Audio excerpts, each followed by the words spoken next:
Now, thank you so much, ladies and gentlemen, for watching this video, and please welcome back once again to my channel.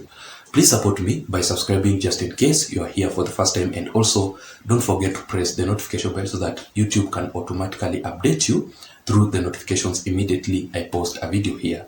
Otherwise, to my subscribers, I really want to appreciate you so much, because without your support, this channel cannot be where it is currently. So feel very much welcome, and I don't really take your support for granted.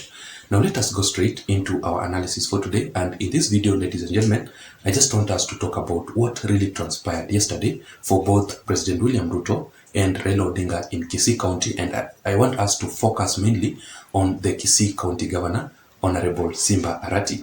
So yesterday, President William Ruto was in Kisii County for his second day tour in that region, while Raila Odinga, on the other hand, he was there for a certain function. Let me just read for you this statement made by ODM concerning Raila Odinga in that area. They say that the ODM party leader Raila Odinga today joined friends and relatives of the late Mama Trufena Mora at her funeral in Keumbu, Kisii County.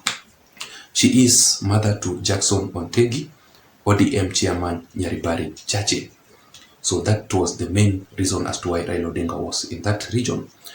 And according to the information that I have, is that Raila Odinga, since the Kisii region is one of his major political strongholds, he had invited several Azimio la Umoja Alliance elected leaders through the ODM party to attend with him his function there. But you could tell clearly, for those who followed his event, that all the Azimio la Umoja Alliance elected leaders abandoned him. They rejected his event, but instead they attended President William Ruto's event in that region, including the Kisii County Governor, Honorable Simba Arati.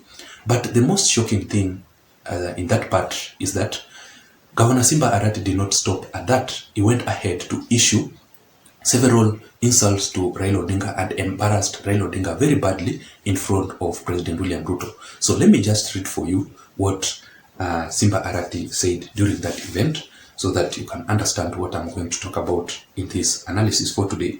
So he said that Deputy President Rigathi Gachagua, tulikuwa naye bungeni, alikaa akiniambia, Simba, hii kitu mko na deep state, tutashinda nyinyi. Nikamwambia hapana, hawezi tushinda, lakini you proved us wrong.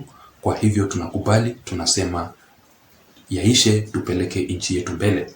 So for those who don't understand the Kiswahili language, Simba Arati, the governor for Kisii County there, in his statement, he was congratulating, first of all, the Deputy President of the Republic of Kenya, Honorable Rigathi Gachagua, telling him that Rigathi Gachagua had told Simba Arati previously that you have the deep state, you people of Azimio la Umoja Alliance, but we are going to defeat you. But Simba Arati did not agree with Rigathi Gachagua during that time. But he's saying that you have proved us wrong and you won the elections, and we are agreeing that we lost the election, and let us move forward, or let us take our country forward. Secondly, this is what he said, that Ruto, wewe uko ofisini kwa miaka mitano, ukitushinda tena 2027 utakuwa ofisini kwa miaka 10. Huyu rais ukimwona kule nje utadhani ni mtu mbaya, ako na roho nzuri kwa sababu ya ule umaskini umekulia na mahali umefika. Mungu akubariki wewe. So also let me just interpret for you here. Simba Arati is congratulating President William Ruto that you defeated us, and if you defeat us again in 2027, or he's saying that you are actually the president of the Republic of Kenya for the next 5 years. And if you defeat us, the Azimio la Umoja Alliance side or the opposition side, in 2027, you will be in that office for 10 good years. And he has proceeded to say that he's telling the people of Kisii County that President William Ruto, when you see him outside there, you will think that he is a bad person, but he is somebody with a good heart because of his history, or where he has come from, his humble beginnings up to the place that he is currently. And he's saying that President William Ruto, may God bless you. It did not stop at that, ladies and gentlemen. Simba Arati also went ahead to say that we can only have one president at a time. William Ruto is the president and we must work with him. So the main question here is, why would Simba Arati make such statements? Because he is actually in the Azimio la Umoja Alliance side and not in the Kenya Kwanza Alliance side. And you could clearly tell from his statement that he was actually condemning Raila Odinga, his Azimio la Umoja Alliance leader, while on the other side praising President William Ruto so badly.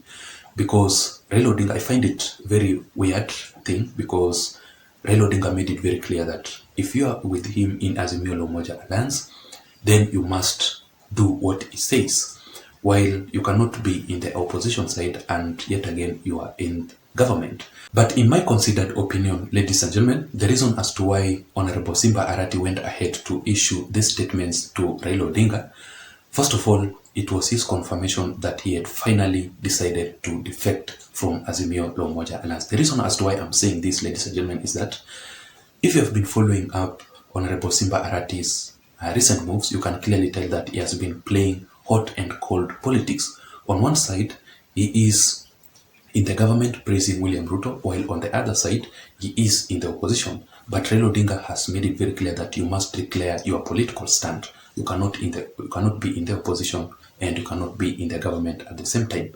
If you are in the opposition, stay in the opposition. If you are in government, proceed with the government. And that is why recently when Raila Odinga carried out he conducted his Azimio la Umoja Alliance anti-Ruto demonstration in Kisii County, Honorable Simba Arati had also attended that event, and you found it very hard time to explain to the people of Kisii on why he was supporting President William Ruto. And he found very hard with the road youths who were shouting at him. And that is why yesterday, while other as Kenya Kwanza Alliance affiliated leaders who were insulting Raila Odinga, Honorable Simba Arati never came up to defend Raila Odinga on that side. He was also part of them who were insulting Raila Odinga. So it was a confirmation that he had already decided to defect from Azimio la Umoja Alliance. Secondly, I think Simba Arati finally had to declare his political stand. He had to declare that he is actually working with President William Ruto. He is supporting the Kenya Kwanza Alliance government, and he is not going back to the Azimio la Umoja Alliance, because he has made it very clear he is not going to play hot and cold politics, just like what he had been doing previously. And that is why, ladies and gentlemen, he had to attend President William Ruto's event and ignored or rejected Raila Odinga's invitation to his event yesterday in Kisii County.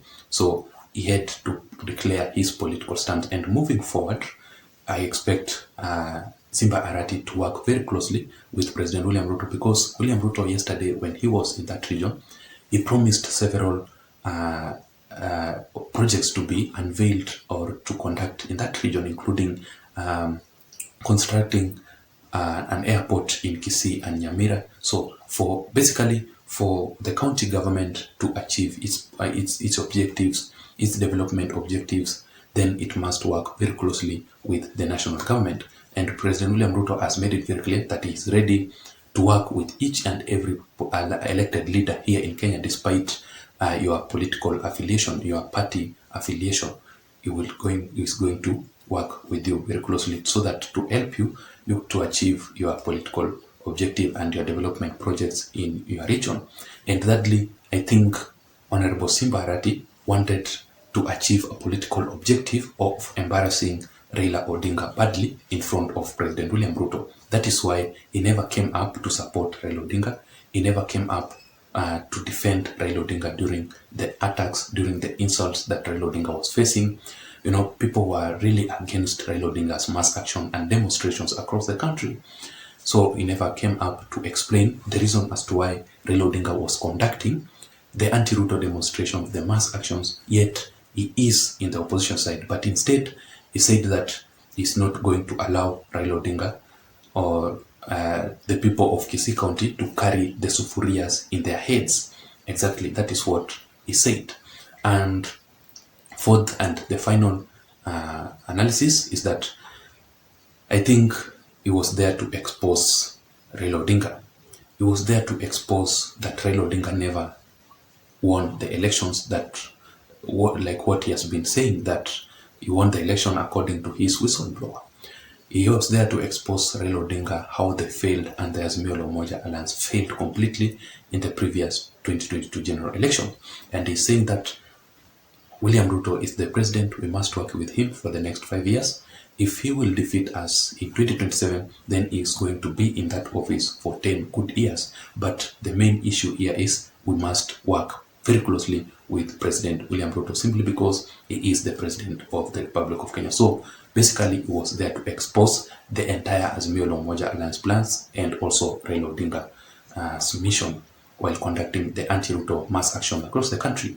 That was my analysis for today. That was my political opinion. I don't know what you think. Let me hear your thoughts on the comment section below. Otherwise, I don't have much. Thank you so much for watching. Until next time, my name is Json. Bye-bye.